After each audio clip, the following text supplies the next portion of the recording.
Mark Williams is your new starting center for the Los Angeles Lakers. I'm going to do three things in this video real quick. One, we're going to profile Mark Williams and what type of player he is. Number two, I'm going to analyze whether what the Lakers gave up for him was too much.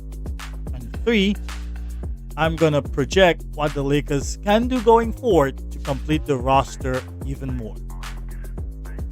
So Mark Williams is standing at 7 feet 2 and he's one of the tallest players in the NBA. He has a wingspan of 7'7" and he has a 10-foot standing reach. To put that in perspective, that is a higher standing reach than French alien Victor Wembanyama. He's one of the best vertical lob threats in the NBA. He's an offensive rebounding maestro who cleans up everything at the rim. He doesn't even have to jump to dunk the basketball. Drop-off passes, putbacks, lobs, he powers them all in. Playing with two of the 5 best playmakers in basketball in Luka Doncic and LeBron will feed him for generations to come. Although Mark Williams is 7'2", he's still mobile enough when asking him to move in transition or to close out a shooting big man. He's a far bigger offensive threat than someone like Kessler Walker, for example. On the defensive end, he's nowhere near the shot blocker that AD or Wembanyama is, and that's because he doesn't have the timing, positioning, defensive instincts, or defensive IQ that they have.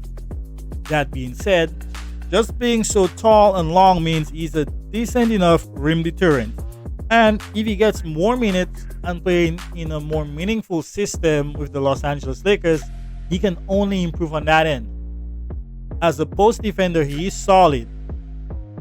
I always use defending Nikola Jokic as a benchmark when I scout centers because I feel that it's inevitable that the Lakers are going to run into the Denver Nuggets once again in the playoffs. Mark Williams is long enough to force Jokic to change his approach. Nikola Jokic can score in a multiple of ways. He can shoot the 3-ball, he can bully his defender into a hook, and these are his primary 2 ways of scoring. In his last game versus Mark Williams, Nikola Jokic had 28 points, but it was less bully ball. He hit some threes, he had some give and go finishes, and he scored on the bench center in that game. Listen, nobody in the NBA is stopping Nikola Jokic, but if you can alter one of his ways of scoring, then that is a win in my book. Jokic has the best touch around the rim in the NBA. And with his height, Jokic can easily score over most players. This isn't the same, however, with players like Mark Williams or Victor Wembanyama. At 240 pounds, Mark Williams is not a physical match for Joker, but he's still much stronger than someone like a Victor Wembanyama. And even if Jokic may attempt to pull him around the rim, his standing reach, his verticality more than makes up for that. In the pick and roll, he can be haunted a bit, but that is expected with a 7'2" center. That being said, he's not as bad as a pick and roll defender as someone like Vucevic or Jonas Valanciunas. He's about the same as Walker Kessler when it comes to defending in space. The only major concern I have for Mark Williams is his health issues. Besides lower leg injuries, he also had some back injuries, and that is always a scare. So let's knock on some wood that he can stay fit. 2. Did the Los Angeles Lakers give up too much for Mark Williams? The Lakers gave up 1 unprotected first-round pick, a pick swap, Dalton Connect, and Cam Reddish. My initial reaction was that it felt a bit much, but in hindsight, after giving it some thought, I think, considering the needs, I don't really mind it. Firstly, the Lakers were unable to get Kessler Walker for that same amount. Other center options would have depleted the roster of Rui or Gabe Vincent. The Lakers only gave up Cam Reddish and Connect. two players who may not even have been in the playoff rotation. Dalton Connect's isolation defense and rotations are just so bad, it made him unplayable. Cam Reddish could have been useful since we lost Max Christie, but he's also the end of the bench sort of rotation player. The second thing that makes this trade worthy is how low Mark Williams' salary is. He's only making $4 million on a rookie contract, and he has a team option which the Lakers will surely put into action. Clarkson, on the other hand, is making $27 million. Other centers were making so much that you'd have to give up a lot of your core rotation to get them. Give up Gabe Vincent, give up Rui Hachimura, even someone like Austin Reeves, and I don't feel it would have been worth it. Lastly, the Lakers were able to save salary with this trade.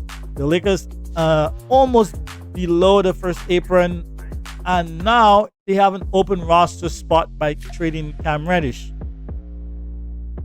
There were way too many players on the Lakers roster who were just unplayable in a playoff series. Christian Wood, because he's injured. Jackson Hayes isn't really an NBA level player. Bronny James, not yet.